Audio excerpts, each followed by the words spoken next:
Hello दोस्तों, स्वागत है आपका हमारे यूट्यूब चैनल एम के रेस स्टडी पे। उम्मीद करते हैं सभी लोग स्वस्थ होंगे, बेहतर होंगे और आप सबकी तैयारी अच्छे से चल रही होगी। आज हम लोग डिस्कस करेंगे साइंस विज्ञान प्रैक्टिस सेट 8 टॉप 40 क्वेश्चन और हम लोग यूथ कंपटीशन टाइम्स इस बुक का सोल्यूशन कंप्लीट कर रहे हैं, जिसमें हम लोग गणित एवं विज्ञान को प्रॉपर तरीके से कंप्लीट करेंगे। पहले हम लोग साइंस यानी कि विज्ञान कंप्लीट कर रहे हैं।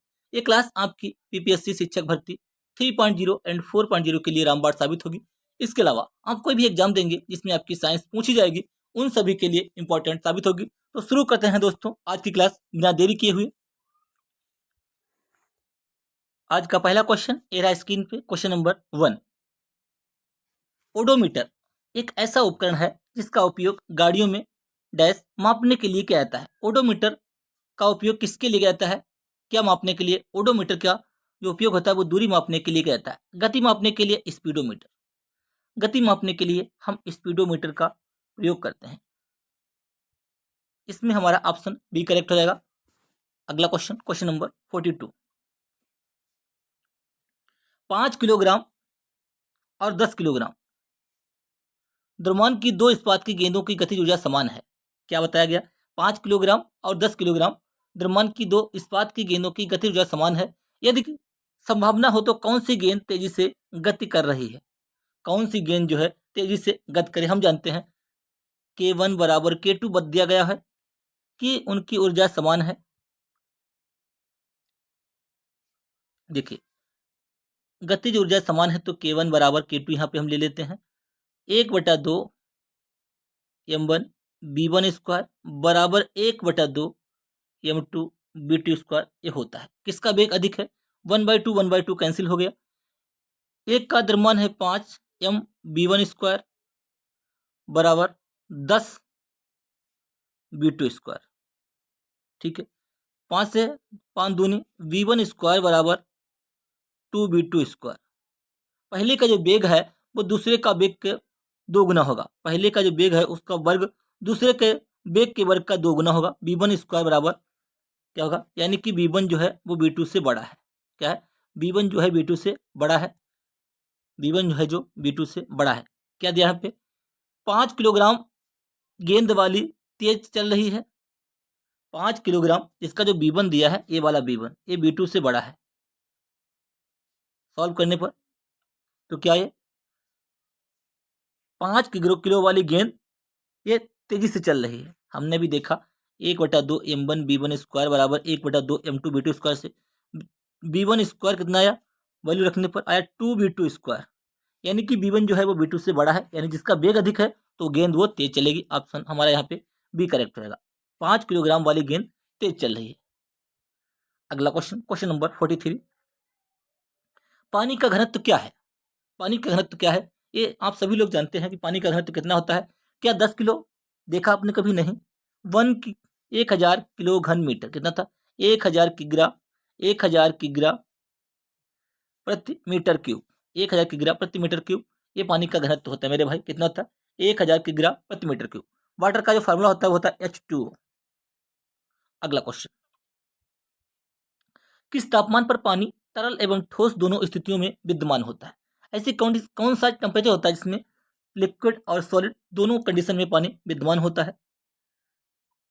कौन सी कंडीशन है? 0 डिग्री सेंटीग्रेड। 0 डिग्री सेंटीग्रेड पर जो जल होता है, जल जो होता है वो तरल एवं ठोस अर्थात बर्फ की अवस्था में विद्यमान हो सकता है।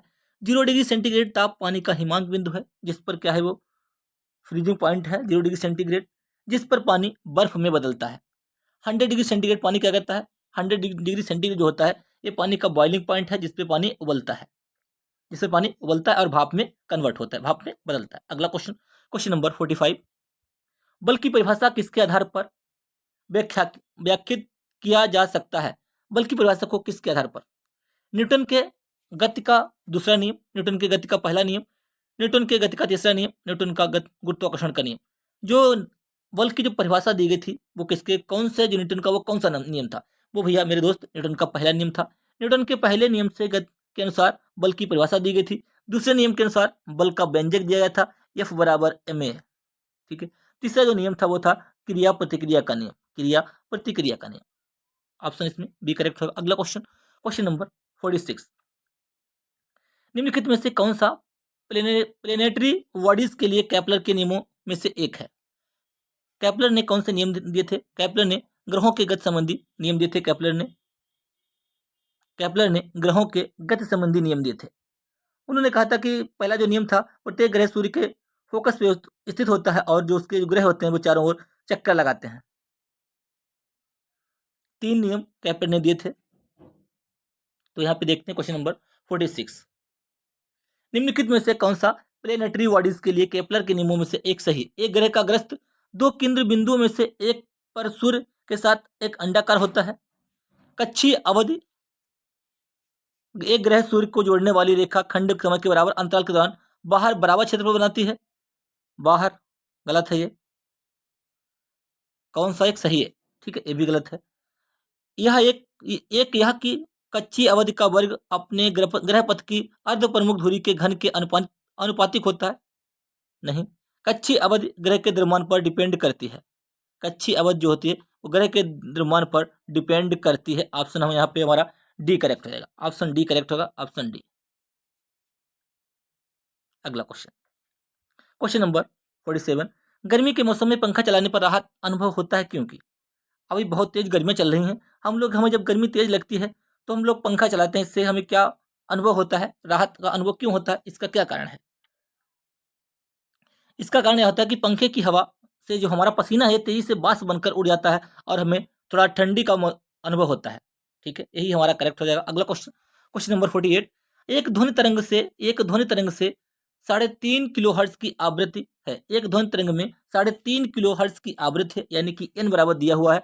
एन बराबर दिया है मेरे भाई, एन बराबर 3.5 किलोहर्ट्ज, यानी किलोहर्ट्ज को हर्ट्ज में कन्वर्ट करेंगे 10⁻³ 3500 हर्ट्ज आ जाएगा। 3500 हर्ट्ज फ्रीक्वेंसी एन बराबर 3500 हर्ट्ज।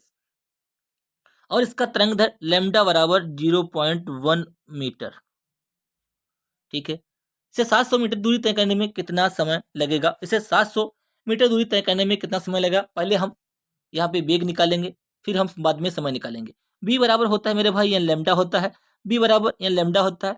एन कितना है? 3500। लैम्डा कितना है? 0.1। एक जीरो कैंसिल होगा, 350, यानी कि 350 मीटर प्रति सेकेंड कितना हो गया? ये मेरे भाई वेग हो गया 350 मीटर प्रति सेकेंड। 350 मीटर पर सेकेंड है। कोई वस्तु है वो 350 मीटर पर सेकेंड के स्पीड से चलती है। 700 मीटर की दूरी कितने में सेकंड में तय करेगी? 2 सेकंड। 2 सेकंड में उसकी स्पीड कितनी है? कोई अगर यहाँ पे हमारा जो वस्तु है वो 350 मीटर उसका वेग है, मीटर प्रति सेकेंड। 1 सेकंड में वो 350 चलती है। 1 सेकंड में 350, 1 सेकंड में 350 तो 700 दूना इसका, तो टाइम भी दूना। ऑप्शन डी करेक्ट होगा। टाइम बराबर होता है दूरी बटे चाल। दूरी कितनी है? 700। वेग चाल कितना आया? वेग कितना था? 350। 350 की स्पीड से 700 कितने में तय करेगी? 2 सेकंड में। ऑप्शन यहाँ पे डी करेक्ट होगा। अगला क्वेश्चन नंबर 49। उम्मीद करते हैं क्लास आपको पसंद आ रही होगी। क्लास को लाइक कीजिए, शेयर कीजिए। यदि आप चैनल पे पहली बार आए तो बेल आइकन दबा लीजिए, जिससे कि मैं जो वीडियो अपलोड करूँ आपको प्रॉपर नोटिफिकेशन मिलता रहे और अपनी तैयारी को आप बेहतर करते रहिए। मैं बहुत ही बेहतर क्वेश्चन आपको करवा रहा हूँ और क्लास को अधिक से अधिक शेयर करें, जिससे कि आप हमें लोग सपोर्ट करते रहें। Question number 49। अंतरिक्ष का रंग काला दिखने का क्या कारण क्या है? अंतरिक्ष जो है उसका आकार, अंतरिक्ष का जो कलर होता है वो काला क्यों दिखता है? अंतरिक्ष में क्या होता है? छोटे कणों द्वारा प्रकाश का प्रकीर्णन, प्रकाश का अपवर्तन नहीं होने, अपवर्तन की कोई बात ही नहीं, प्रकाश का प्रकीर्णन नहीं होने के कारण, प्रकाश का प्रकीर्णन नहीं होने के कारण जो अंतरिक्ष का रंग है वो हमें काला दिखता है मेरे भाई। किस लिए काला दिखता है? प्रकाश का प्रकीर्णन नहीं होने के कारण। प्रकाश के प्रकीर्णन के कारण ही आसमान जो है नीला दिखाई देता है। जब प्रकाश किसी ऐसे माध्यम से गुजरता है जिसमें धूल हो या अन्य पदार्थों के सूक्ष्म कण होते हैं, तो इनके द्वारा प्रकाश सभी दिशाओं में फैल जाता है। इसे प्रकाश का प्रकीर्णन कहते हैं। अगला क्वेश्चन नंबर 50।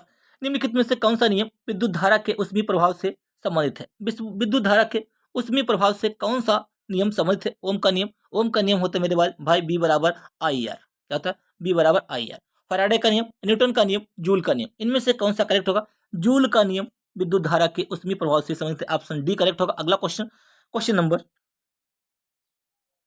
जूल का नियम विद्युत धारा के ऊष्मीय प्रभाव से संबंधित है। जूल के नियम के अनुसार क्या होता है मेरे भाई, किसी चालक तार में विद्युत धारा प्रवाहित करने पर उसमें जो उत्पन्न हीट होती है, हीट जो होती है वो धारा आई के वर्ग के अनुक्रमानुपाती होती है। ये पॉइंट यहाँ पे आपको ध्यान रखना है। और जो हीट होती है वो प्रतिरोध के रेजिस्टेंस के अनुक्रमानुपाती होती है। आपने फार्मूला देखा, सुना होगा, देखा होगा, एच बराबर आई स्क्वायर आर टी, ये फार्मूला आपको यहाँ पे ध्यान रखना है। ठीक है, अगला क्वेश्चन, इसमें हमारा करेक्ट होगा जूल का नियम। क्वेश्चन नंबर 51, इनमें से कौन सा रासायनिक परिवर्तन का एक उदाहरण है। मैं बहुत बार हर क्लास में लगभग एक क्वेश्चन आपको इसमें बताया गया है। रासायनिक परिवर्तन वो परिवर्तन होते हैं जिनमें कोई चीज बनने के बाद दोबारा वो रिवर्स ना हो। जैसे कि दूध से दही बनना, दूध से दही अगर बनती है तो एक क्या है, एक ही साइड में होगा, ये दूध, दही से दूध नहीं बन सकता। ऐसे परिवर्तन क्या होते हैं, ऐसे परिवर्तन रासायनिक परिवर्तन होते हैं। अगर पानी से बर्फ बनना, पानी से बर्फ और फिर बर्फ से पानी दोबारा से वापस आ जाए, तो ऐसे परिवर्तन कहते हैं भौतिक परिवर्तन होते हैं। यहाँ पे हमसे पूछा है रासायनिक परिवर्तन, यानी कि जो दोबारा से पहली वाली चीज ना मिले, क्या होता है, वो रासायनिक परिवर्तन होते हैं। ऊर्ध्वापतन, इसमें डायरेक्ट क्या होता है, ठोस से गैस में कन्वर्ट हो जाता है। डायरेक्ट ठोस से गैस में कन्वर्ट होना क्या होता है, ऊर्ध्वापतन। सब्लिमेशन होता है। क्रिस्टलीकरण, क्रिस्टलीकरण, निष्क्रियकरण, आसवन, इनमें से कौन सा एक रासायनिक परिवर्तन है। रासायनिक परिवर्तन इनमें से कौन सा है, इनमें से निष्क्रियकरण क्या है, एक रासायनिक परिवर्तन होता है। वह परिवर्तन जिसमें एक अथवा एक से अधिक नए पदार्थ बनते हैं रासायनिक परिवर्तन कहलाते हैं। रासायनिक परिवर्तन को रासायनिक अपक्रिया भी कहते हैं। इसे उदासीनीकरण, निष्क्रियकरण या उदासीनीकरण एक प्रकार का रासायनिक परिवर्तन है। जैसे कि अगर हम HCl प्लस NaOH की रिएक्शन कराएं तो क्या बनेगा, हमारा NaCl बनेगा। HCl प्लस NaOH की कराएं तो क्या बनेगा, देखिए HCl प्लस NaOH, यहाँ पे क्या NaCl बनेगा, NaCl प्लस H2O। NaCl जो हमारा लवण बनेगा ये उदासीन सॉल्ट होता है, उदासीनीकरण अभिक्रिया है। ठीक है, ऊर्ध्वापतन, क्रिस्टलीकरण तथा आसवन भौतिक परिवर्तन के उदाहरण है। इसमें हमारा करेक्ट होगा निष्क्रियकरण यानी कि उदासीनीकरण। उदासीनीकरण कैसा है, ये रासायनिक परिवर्तन है। बाकी सारे ऊर्ध्वापतन, क्रिस्टलीकरण और आसवन कैसे हैं, ये भौतिक परिवर्तन है मेरे भाई। इसमें हमारा करेक्ट होगा ऑप्शन सी। अगला क्वेश्चन, निम्नलिखित में से कौन सा कार्बन का एक अपर रूप है। चाक, संगमरमर, जिप्सम, हीरा। कार्बन का अपर रूप कौन सा होता है, कार्बन का अपर रूप कौन सा होता है, हीरा कार्बन का अपर रूप है। हीरा तथा ग्रेफाइट कार्बन के मेरे दोस्त अपर रूप होते हैं। हीरा, ग्रेफाइट कार्बन के अपर रूप है। अगला क्वेश्चन, क्वेश्चन नंबर 53, हीरा जो होता है, हीरा कार्बन का अपर रूप है। हीरा पूर्ण आंतरिक परावर्तन के कारण चमकता है। पूर्ण आंतरिक परावर्तन के कारण हीरा चमकता है।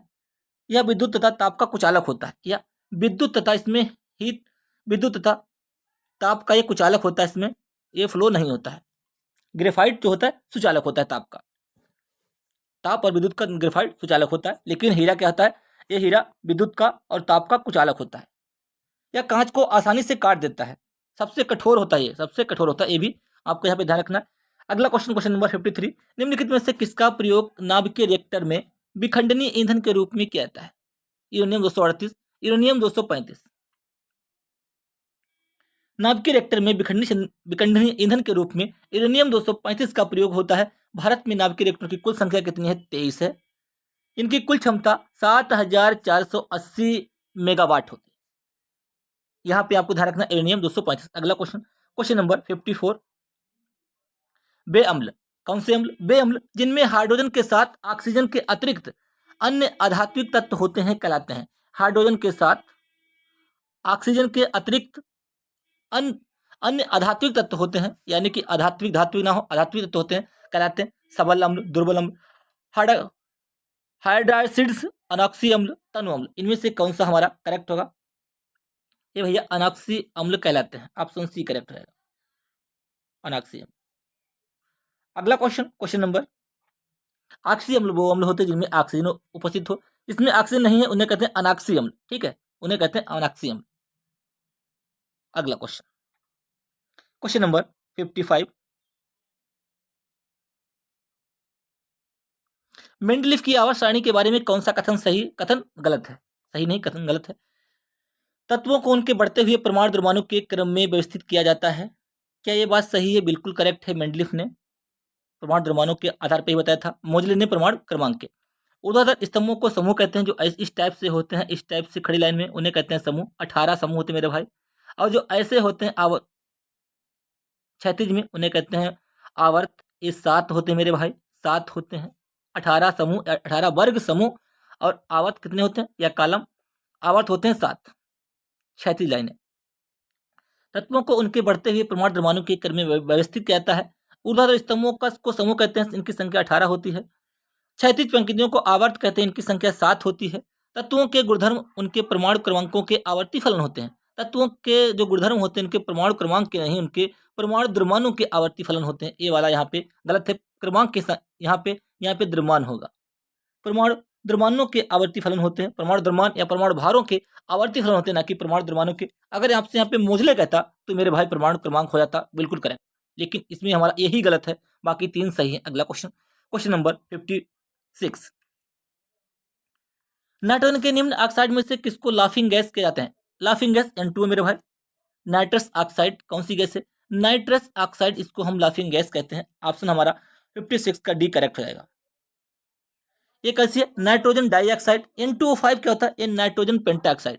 Nitrogen pentoxide. NO क्या होता है? ये नाइट्रिक ऑक्साइड होता है। इसमें हमारा करेक्ट होगा N2O nitrous oxide. N2O nitrous oxide. अगला क्वेश्चन, क्वेश्चन नंबर 57। निम्न में से किस तत्व का कठोरतम प्राकृतिक अपरूप पाया जाता है? किस तत्व का कठोरतम प्राकृतिक अपरूप पाया जाता है? Sulphur, lead, carbon. Option C correct है इसमें हमारा। कार्बन प्रकृति में सर्वाधिक मात्रा में पाया जाता है। अगर आपसे पूछा जाए कि नेचर में सर्वाधिक मात्रा में कौन पाया जाता है, तो नेचर में सर्वाधिक मात्रा में कार्बन पाया जाता है। कार्बन सार्वभौमिक यानी कि हर जगह लगभग पाया जाता है। इसके अपरूप कठोरतम होते हैं। अगला क्वेश्चन, हीरा, ग्रेफाइट, कोयला, फुलरीन। हीरा, ग्रेफाइट, कोयला, फुलरीन क्या है? इसके अपरूप है। अगला क्वेश्चन, क्वेश्चन नंबर 58। निम्न में से किसका प्रयोग पानी की स्थायी कठोरता दूर करने के लिए किया जाता है? पानी की स्थायी कठोरता दूर करने के लिए किसका उपयोग करता है? Potassium permanganate, alum chlorine, sodium carbonate का प्रयोग किया जाता है। किसका? Sodium carbonate. इसका फार्मूला होता है Na2CO3। Na2CO3 से धोने का सोडा कहते हैं। यहाँ पे 10H2 होता है मेरे भाई। कितना होता है? 10H2। जल के कितने अणु होते हैं? 10 अणु होते हैं जल के। यह कैसा होता है? क्षारीय होता है मेरे भाई। कैसा होता है? क्षारीय घोल होता है। जल की स्थायी कठोरता दूर करने के लिए इसका उपयोग किया जाता है, सोडियम कार्बोनेट। अगला क्वेश्चन, क्वेश्चन नंबर 59। निम्न में से किस यौगिक का उपयोग श्वेत श्याम ब्लैक एंड व्हाइट फोटोग्राफी में किया जाता है? Black and white, silver oxide, silver chloride, silver नहीं, Ag silver bromide. Option B correct होगा मेरे भाई। ऑप्शन बी सिल्वर, एक मिनट, सिल्वर ब्रोमाइड और सिल्वर क्लोराइड दोनों का ए वाला करेक्ट होगा। ठीक है। किस यौगिक का उपयोग श्वेत श्याम ब्लैक एंड व्हाइट फोटोग्राफी में कहता है? सिल्वर क्लोराइड और सिल्वर ब्रोमाइड दोनों का। ऑप्शन यहाँ पे हमारा डी करेक्ट हो जाएगा। अगला question, question number 60। Dynamite, dynamite का आविष्कार किसने किया था? Alfred Nobel, Louis Pasteur, Philip Parsels, sir Humphry Davy. किसने किया था डायनामाइट का आविष्कार? मेरे दोस्त अल्फ्रेड नोबेल ने डायनामाइट का आविष्कार किया था। अगला क्वेश्चन, क्वेश्चन नंबर 61। डायनामाइट का आविष्कार किसने किया था? डायनामाइट का आविष्कार किसने किया था? अल्फ्रेड नोबेल ने डायनामाइट का आविष्कार किया था। रेबीज के टीके का लुई पाश्चर ने क्या किया था मेरे भाई? रेबीज के टीके का आविष्कार किया था लुई पाश्चर ने। लुई पाश्चर ने रेबीज के टीके का आविष्कार किया था। सर हम्फ्री डेवी ने, इन्होंने क्या किया था? इन्होंने कोयला की खानों में जलाने के सुरक्षा दीप का आविष्कार किया था। जो कोयला की जो खाने होती है उसमें जो हम जलाते हैं, उसके सुरक्षा दीप का इन्होंने आविष्कार किया था सर हम्फ्री डेवी ने। सर हम्फ्री डेवी ने। ठीक है, यहाँ इतना आपको यहाँ पे ध्यान रखना है। अगला क्वेश्चन, क्वेश्चन नंबर 61। पितरस के एक कार्य, किस रस के? पितरस के एक कार्य, पितरस के कार्य नीचे दिए गए हैं, उस विकल्प का चयन करें जो पितरस के कार्य से संबंधित नहीं है। पूरा क्वेश्चन हमें सावधानी से पढ़ना है। क्या पूछा? नहीं है। पितरस क्या करता है? यह अग्नाशयी एंजाइमों की क्रिया के लिए भोजन को क्षारीय माध्यम प्रदान करता है। क्षारीय माध्यम प्रदान करता है, ये बिल्कुल करेक्ट दिया हुआ है। इसमें प्रोटीन को पचाने वाला एंजाइम होता है जो प्रोटीन के पाचन में सहायक होता है। नहीं मेरे भाई, ये गलत दिया हुआ है। यह अग्नाशयी एंजाइमों की क्रिया की दक्षता को बढ़ाता है, बिल्कुल करेक्ट है। यह बड़ी वसा गोलिकाओं से छोटी वसा गोलिकाओं में विघटित करता है, बिल्कुल करेक्ट है। यानी कि यहाँ पे ए करेक्ट है, ए करेक्ट है, ए करेक्ट है। हमसे जो गलत है ये हमारा गलत है। प्रोटीन के पाचन में सहायक होता है, ये बिल्कुल गलत है। ठीक है, ये बिल्कुल गलत दिया हुआ है। अगला क्वेश्चन, पित्तरस में क्या होता है? प्रोटीन पाचक एंजाइम नहीं पाया जाता है। इसमें क्या होता है? प्रोटीन पाचक एंजाइम नहीं पाया जाता है और ना ही ये प्रोटीन के पाचन में सहायक होता है। नेक्स्ट क्वेश्चन नंबर 62, सामान्य परिस्थितियों में अम्ल की अभिक्रिया से पेट की अंदरूनी परत को बचाने का कार्य कौन करता है? अम्ल की अभिक्रिया से पेट की अंदरूनी परत को बचाने का एल्गम, एंजाइम्स, बिलाई, जठर ग्रंथ, इनमें से हमारा कौन सा करेक्ट होगा? ऑप्शन ए, अम्ल की अभिक्रिया से पेट की अंदरूनी परत को बचाने का कार्य वल्गम करता है।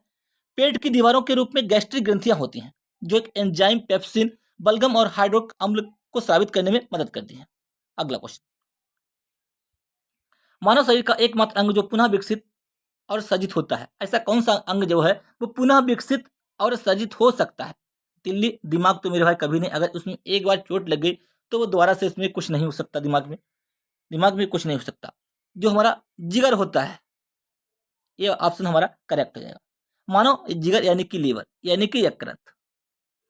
मानव शरीर का एकमात्र अंग जो लीवर है जो पुनः विकसित और सर्जित किया जा सकता है। जिगर शरीर की सबसे बड़ी ग्रंथि है, जो कैसी है? यकृत जो है ये सबसे बड़ी ग्रंथि होती है। लीवर से पित्त रस स्रावित होता है, लीवर से पित्त रस स्रावित होता है। ऑप्शन यहाँ पे बी करेक्ट है, सी करेक्ट हो जाएगा, ऑप्शन सी।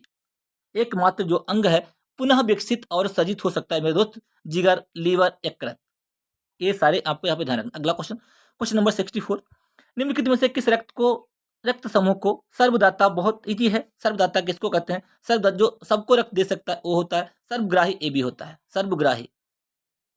ऑप्शन हमारा यहाँ पे सी करेक्ट होगा। अगला क्वेश्चन, क्वेश्चन नंबर, जो ब्लड ग्रुप है इनकी खोज किसने की थी? इनकी खोज की थी मेरे भाई कार्ल लैंड स्टीनर ने की थी। रुधिर परसेंटेज की खोज किसने की थी? विलियम हार्वे ने की थी। अगर आपसे पूछा जाए जो रक्त समूह ये है इनकी खोज किसने की थी? इनकी खोज की थी कार्ल लैंड स्टीनर ने। अगर आपसे पूछा जाए रुधिर परिसंचरण की खोज किसने की थी, तब मेरे दोस्त लगाना है आपको विलियम हार्वे। अगला क्वेश्चन, इनमें से कौन सा रक्त समूह यूनिवर्सल सार्वभौमिक दाता मानाता है? सार्वभौमिक दाता ओ अभी बताया, ओ मानाता है। यही क्वेश्चन रिपीट हुआ अभी, सर्वदाता या सार्वभौमिक दाता, बिल्कुल करेक्ट है, वही है। यौवन आरंभ यानी कि यौवन आरंभ जवानी के दौरान, यौवन आरंभ होता है जवानी, जब इंसान जवान होता है के दौरान आवाज बदल जाती है, ऐसा क्यों होता है? सिगरेट पीने के कारण क्या होता है ये? क्या ये सिगरेट पीने के कारण होता है? नहीं मेरे भाई। पेशी विकास के कारण होता है क्या ये? क्या ये पेशी विकास के कारण होता है? नहीं मेरे भाई। फेफड़ों के विकास के कारण? नहीं मेरे भाई। स्वर तंत्र लैरिंक्स में विकास के कारण जो आवाज को प्रभावित करेगा वो क्या है? लैरिंक्स होता है। स्वर तंत्र यानी कि लैरिंक्स के विकास के कारण जो है यौवन आरंभ के दौरान आवाज वो जो है वो बदल जाती है। अगला क्वेश्चन, क्वेश्चन नंबर 67, निम्नलिखित में से कौन सी तंत्रिका तंत्र की मूलभूत संरचनात्मक एवं कार्यात्मक इकाई है? तंत्रिका तंत्र की जो कैसी है मूलभूत एवं संरचनात्मक एवं प्रकार्यात्मक इकाई कौन सी है तंत्रिका तंत्र की? नेफ्रॉन है, नेफ्रिक है, न्यूरॉन है या नासोपेलेटाइन है या नासेपेलोटाइन है? इनमें से हमारा कौन सा करेक्ट हो जाएगा? Option C, neurons. तंत्रिका तंत्र का की मूलभूत संरचनात्मक एवं प्रकार्यात्मक इकाई कौन सी है? वो है न्यूरॉन्स। कौन सी है? न्यूरॉन्स है। अगला क्वेश्चन, क्वेश्चन नंबर 68, किसी जंगम जोड़ की दो हड्डियों, न्यूरॉन्स, किसी जंगम जोड़ की दो हड्डियों के बीच पाए जाने वाले स्नेहक पदार्थ को क्या कहा जाता है? पाए जाने वाले स्नेहक पदार्थ को क्या कहा जाता है? उसे कहते हैं मेरे भाई साइनोवियल द्रव। क्या कहते हैं? साइनोवियल द्रव कहा जाता है। ऑप्शन ए करेक्ट होगा। अगला क्वेश्चन, क्वेश्चन नंबर 69, जब कोई बहुत क्रोधित, शर्मिंदा या चिंतित होता है तो ऐसे कौन से हार्मोन तनाव को समायोजित करने में शरीर की मदद करता है? कौन सा हार्मोन होगा मेरे भाई? वो होता है एड्रेनल हार्मोन। कैसा था? Adrenal hormone. हमारे बहुत क्रोधित होने, चिंतित या शर्मिंदा होने पर क्या होता है? एड्रेनल हार्मोन इस तनाव या डर की स्थिति को समायोजित करने में मदद करता है। इसे क्या कहते हैं? फाइट या फ्लाइट हार्मोनल या प्रतिक्रिया को दर्शाता है। अगला क्वेश्चन, ये जो होता है ये किडनी के ऊपरी हिस्से पे होता है। अगला question, question number 70, question number 70, उस विटामिन का नाम बताएं जिसकी कमी के कारण अत्यधिक खून बहने लगता है। वो कौन सा विटामिन है? विटामिन ए या के? विटामिन के होता है। विटामिन के रक्त का थक्का बनने में मदद करता है, विटामिन के। अगला क्वेश्चन, क्वेश्चन नंबर 71, HIV के संक्रमित होने से बचना क्यों महत्वपूर्ण है? HIV के संक्रमित होने से बचना क्यों महत्वपूर्ण है? क्योंकि यह माता पिता से बच्चों में फैलता है, क्योंकि यह माता पिता से बच्चों में फैलता है, नहीं, क्योंकि इसकी वजह से पूरे परिवार का सामाजिक बहिष्कार होता है, नहीं, क्योंकि HIV का कोई उपचार नहीं है, इसलिए इससे बचाव ही सबसे प्रमुख उपचार है, क्योंकि इसका कोई उपचार नहीं है। कुष्ठ रोग को किस नाम से जाना जाता है? लेप्रोसी। कुष्ठ रोग को किस नाम से जाना जाता है? लेप्रोसी। हाँ, लेप्रोसी भी दिया है कि इसको किस नाम से भी जाना जाएगा? हैंसन रोग। किसका? हैंसन रोग। कुष्ठ रोग को भी हैंसन रोग से नाम से जाना जाता है। कुष्ठ रोग या कोढ़ रोग इसे कहते हैं हैंसन रोग, हैंसन डिजीज से भी कहते हैं। अगला क्वेश्चन, क्वेश्चन नंबर 73। किस कोशिका को कोशिका की आत्मघाती थैली, कोशिका की आत्मघाती थैली किसको कहते हैं? लाइसोसोम को कोशिका की आत्मघाती थैली कहते हैं। माइटोकॉन्ड्रिया को ऊर्जा का पावर हाउस कहते हैं। ऊर्जा का पावर हाउस माइटोकॉन्ड्रिया और कोशिका की आत्मघाती थैली लाइसोसोम। अगला क्वेश्चन, क्वेश्चन नंबर, इसमें हमारा करेक्ट होगा कोशिका की आत्मघाती थैली लाइसोसोम। अगला क्वेश्चन, क्वेश्चन नंबर 74। द्विपद नाम पद्धति को किसने प्रस्तुत किया था? क्वेश्चन इजी है। द्विपद नाम पद्धति को कार्ल कैरोलस लिनियस ने, ऑप्शन डी करेक्ट होगा। कैरोलस लिनियस ने द्विपद नाम पद्धति को इसको दिया था, कैरोलस लिनियस ने। अगला क्वेश्चन, क्वेश्चन नंबर 75। निम्नलिखित में से कौन सा विकल्प मार्सुपिल्स का उदाहरण है? मार्सुपिल्स क्या होता है? ये कंगारू, जो कंगारू जब अपने अविकसित बच्चे को जन्म देते हैं तो उसका पालन पोषण वो मार्सुपियस झिल्ली नामक उसमें रखकर करते हैं। बच्चे क्या होते हैं? अविकसित बच्चे को जन्म देते हैं कंगारू। जब बच्चा अविकसित होता है तो उसका पालन पोषण वो मार्सुपियस झिल्ली में रखकर उसको करते हैं। ऑप्शन हमारा यहाँ पे ए करेक्ट होगा, मार्सुपियस झिल्ली। ब्रेड बनाने में इस्तेमाल किया जाने वाला खमीर, ब्रेड बनाने में इस्तेमाल किया जाने वाला खमीर होता है किंडोन के लिए उत्प्रेरक के रूप में कार्य करता है। किंडोन मदद नहीं करता, गलत है। ये किंडोन के लिए उत्प्रेरक के रूप में कार्य करता है ब्रेड बनाने में इस्तेमाल किया जाने वाला खमीर। अगला क्वेश्चन, क्वेश्चन नंबर 77। निम्न में से किस पौधे में पादप काय के एक हिस्से से दूसरे हिस्से में जल एवं अन्य पदार्थों के संवहन हेतु विशिष्ट ऊतक मौजूद होते हैं? विशिष्ट ऊतक किसमें मौजूद होते हैं? संवहन यानी कि जाइलम और फ्लोएम किसमें मौजूद होते हैं? कारामासरिक्सिया, मर्सिलिया में, किसमें? मर्सिलिया में मौजूद होते हैं। मर्सिलिया जलीय फर्न परिवार के सदस्य, इसे पादप काय के एक हिस्से से दूसरे हिस्से में जल एवं अन्य पदार्थों के सम्मान हेतु विशिष्ट ऊतक मौजूद होते हैं। अगला क्वेश्चन, क्वेश्चन नंबर 78। आम का वैज्ञानिक नाम क्या है? आम का वैज्ञानिक नाम क्या है मेरे भाई? Mangifera indica. Option D correct होगा। अगला क्वेश्चन, क्वेश्चन नंबर 79, आज का सेकंड लास्ट।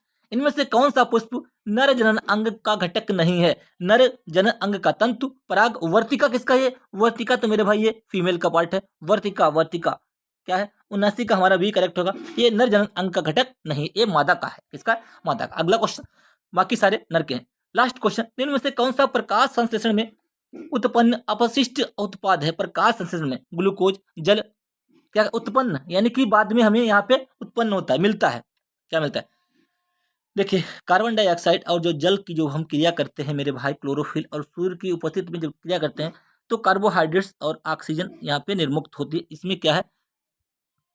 तो क्या होगा? ऑक्सीजन हमारा कौन सा उत्पन्न अपशिष्ट उत्पाद है? ऑक्सीजन है मेरे भाई। क्या है? ऑक्सीजन है।